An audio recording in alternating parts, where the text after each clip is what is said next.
Hello guys and welcome to this new video on our channel. Today we will be discussing the Reti Endgame, which is a very famous endgame which was originally proposed by the Hungarian chess player Richard Reti. Now before we discuss this specific endgame, there is an important rule that we should discuss first, which is called the rule of the square. I'm sure that most of you guys already know this rule, but we'll just explain it very fast and you will see immediately that it is very useful and we will use it a lot in order to explain many themes that will occur in this Reti endgame. So let's begin. The rule of the square is a very simple and basic rule which helps us calculate very fast whether or not our king is in time to catch a pawn that is running. Now if we try to do this process in a very basic way, we go here king e5, pawn to h4, king f4, pawn to h3, king to g3, and we simply catch the pawn. Now, if we want to do this process in a very fast way, we simply draw a square which connects this pawn to the edge of the board. And now we draw our imaginary square like this. And the whole point is, if our king is in time to enter this square, you are definitely going to catch this pawn. For example, here the king goes to e5, and we immediately see that the king is in the square of the pawn. So if you are in a similar situation and you want to calculate very fast, you have to imagine this square, and if you can move your king and enter this square, you are definitely going to catch the pawn. So we go again another time, king e5, pawn to h4, king to f4, h3, king g3, and we simply catch the pawn. Okay, let's jump right into the Reti endgame. Now it's clear that both sides are trying to promote their pawns, but the difference here is that the black king is closer to our pawn. On the other hand, the white king is far away and the black pawn is very fast.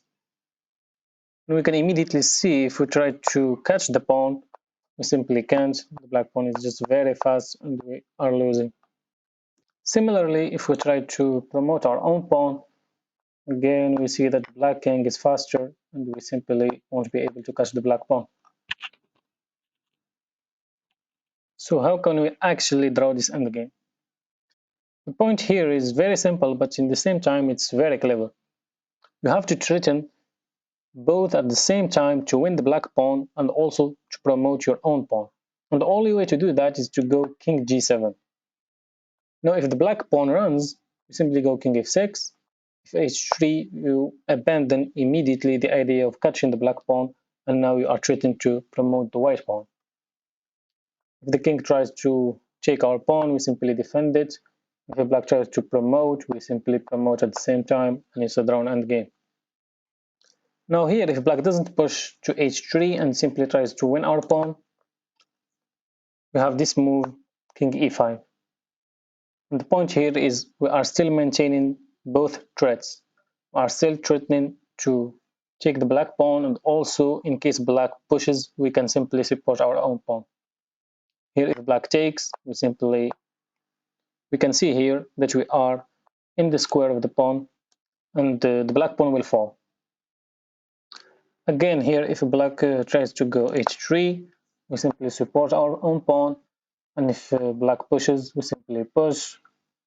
And now if black tries to control the queen in square, we simply control it too, and now we are just winning at the same time, and it's drawn endgame again. So let's go through this one more time. You simply go king to g7. If black pushes, you just go king to f6, maintaining both threats, and now you simply support your own pawn and you will just queen at the same time, and it's a drawn endgame. Okay, now we will look at a slightly different version of the Reti idea, but of course the same principle still applies. And here we go king to g6. After king to b6, we simply take on g7. And the point here is if black takes, we simply take on f6, and we are simply catching the black pawn. Similarly, if black tries to go h5, we again take on f6, And after black pushes, we simply go king to e5, and we already looked at this position, and it's a simple draw. The only new thing here is if black tries to go here, f5. And of course, here we go king f6. If black pushes, king e5 again. And now, again, we are maintaining both threats. If black takes, we take, and it's a simple draw. And if simply black pushes, we just support our own pawn. And then after black pushes, we push, and it's a simple draw. We take the pawn on h6, and it's a draw again. And thanks to the Reti idea. Let's move on now to another king and pawn endgame where white can use the same drawing technique that we have just learned. First, let's see what happens if white tries to go after the black pawn and goes king to e8. Clearly this is lost because black pawn will just push and white is not in time to catch it, and if white tries to push his own pawn, the black king just in time to stop the white pawn, and this is clearly lost. So it's clear now that the drawing move is king to c8. Now after king to c6, king to b8, and now king to b5. And here we have to be very careful because there is only one move that draws this game, which is clearly king to b7. And simply because we are creating a double threat of promoting our own pawn and also threatening to catch the black pawn. In order to understand this better, let's first see what happens if the white king goes to c7. And this might look more natural because the white king is trying to catch the black pawn. And clearly, c7 square is closer to the black pawn than the b7 square. But the problem here is that we have abandoned the idea of promoting our own pawn. And after the black pawn just pushes, we simply can't catch it because we are one chimp down. And similarly here, if we just decided that we can't catch the black pawn and we have to go back to b7, the black king will just take our pawn, and this is clearly lost. There's a very nice variation here. If black decides to push his pawn, he's still winning, but there's no need to go through all this because white now pushes and we both make queens. And here we see a very nice team. The black queen just keeps on checking and checking, and the black queen just gets closer to the white king. Now after this last check, the white king has to go back to b8, and now this is the killer move, king to b6. After the white queen moves, checkmate. So here we have to play king to b7. And the point here is, after the black king takes our pawn, we are just in time to catch the black pawn, since we are now clearly inside the square of the pawn, and the black pawn just falls, and this very nice trick draws the game.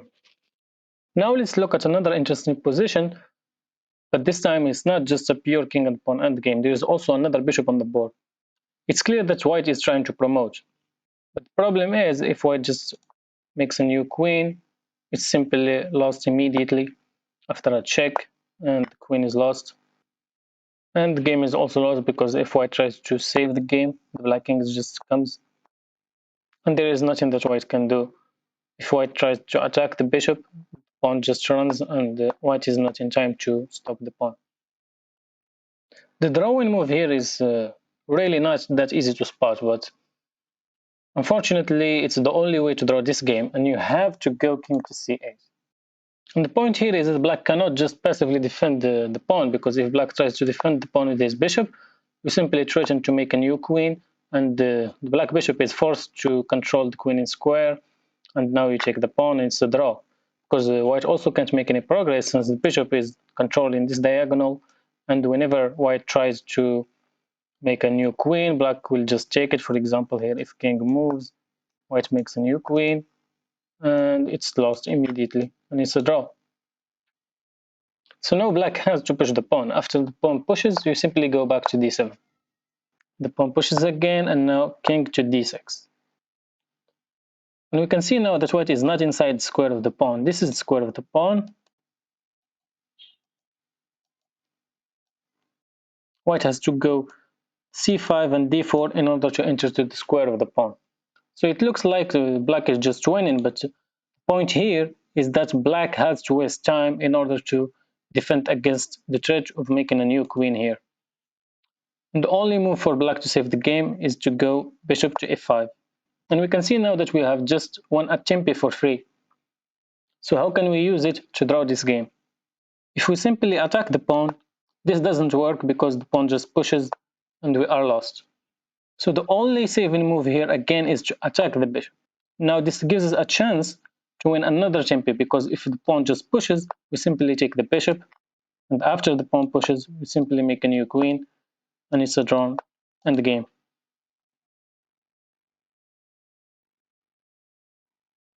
Now if black goes to c8, we simply enter the square of the pawn. And after bishop a6, black is threatening again to push his pawn and promote. So we have to distract the bishop in order to be able to win the black pawn. So we make a new queen. After the bishop take, we simply win the black pawn, and it's a drawn endgame again. Okay guys, thank you for watching. I hope you enjoyed this video. And please don't forget to subscribe to our channel and tell us in the comments what videos you'd like to see in the future. I hope you enjoyed this video and see you in the next one.